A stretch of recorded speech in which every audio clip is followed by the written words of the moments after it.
Pessoal, como é comum a gente chegar na casa do cliente, o cliente dizer que a geladeira está fazendo barulho no congelador. Muitas vezes o problema é isso, ó, tá?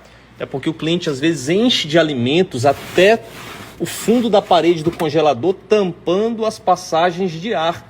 Você não pode tampar essas passagens de ar, ela tem que ficar aqui aproximadamente 2 dedos da parede o alimento para o ar circular.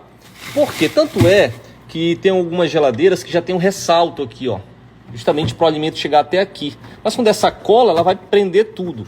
Inclusive essa tem saída de ar aqui também.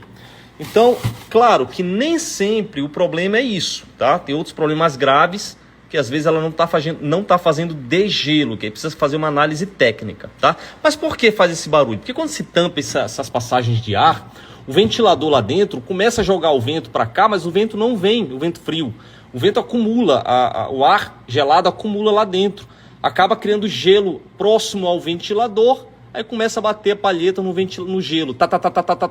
Acontece muitas vezes isso. Claro, se você acha que pode ser isso, afaste os alimentos, deixa pelo menos 2 dedos aqui os alimentos da parede e deixe a tampa de cima aberta com a geladeira desligada por umas 5 horas de tempo.